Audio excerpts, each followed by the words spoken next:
y después mejorar el auto. Para cuando ya sea adulto, mayor, y diga, chuta, dejé horas de trabajo, dejé horas de familia por trabajar, horas extras para ganar, para tener esta casa, y hoy me encuentro vacío. Y la peor noticia es que usted se muere y no le cae nada dentro del cajón, solamente usted. Entonces, ¿cuál podría ser nuestra meta de vida? Porque déjeme decirle que si alguien no tiene una meta en su vida, o nadie tiene un propósito en la vida, ¿por qué lucha? ¿Por qué lucha? Entonces, como estamos dentro de una congregación, dentro de una iglesia y somos cristianos, yo quiero hacer un punto de partida para decirle que Pablo asegura y dice: mi propósito, mi meta, mi carrera, mi final de la carrera es conocer a Cristo. Conocer a Cristo, conocer a Jesús, ser su discípulo, ser su seguidor, que Él me entrene.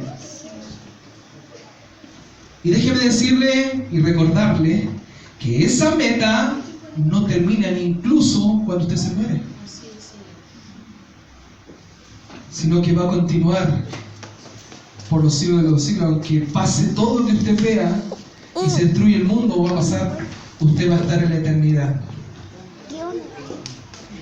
Así que, pensando en esto e introduciéndoles de esta manera en este pensamiento bíblico, yo traje este pasaje para que pudiésemos reflexionar en tres cosas. Primero,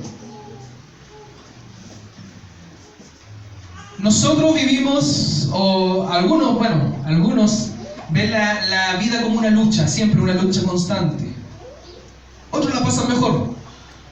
Pero Pablo dice acá, voy a dar un ejemplo de un soldado. Miren lo que dice. Dice que un soldado que quiere agradar, en este caso agradar a nuestro Señor, agradar a quien nos llamó a esta milicia, ya en forma alegórica, en forma representativa, aquel que nos llamó y que nosotros hemos sido llamados, como dice Efesios 1:6, llamados para glorificarle, para agradar a Dios, para agradar a Dios.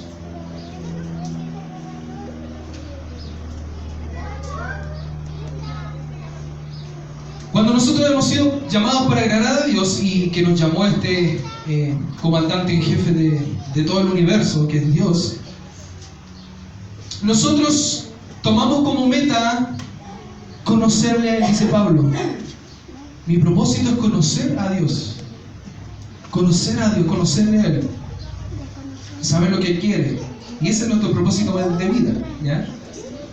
Sin embargo, dice Pablo que cualquiera que milita, que es un soldado que quiere agradar a este Dios, a este Señor, no se enreda en cosas civiles. ¿Qué son las cosas civiles? Pensando espiritualmente, lo que dice Pablo. ¿Qué son las cosas civiles? Yo pienso que Pablo, cuando escribe a Timoteo, obviamente escribe de la cárcel, muchas veces. Y de repente estaba ahí, o alguien tomándole apunte, pareció Lucas, ¿cierto? Y de repente se inspira mucho en el soldado que lo estaba custodiando. Entonces dice, por ejemplo, mira al soldado y piensa en la vida como una lucha, como una milicia, como un ejército. Ahora bien, ¿cuáles son las cosas civiles de las cuales uno no se tiene que enredar? ¿Cuáles cree usted que son esas cosas civiles?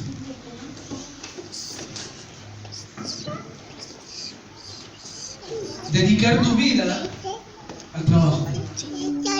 O sea, vivir para trabajar y no trabajar para ti, ¿no?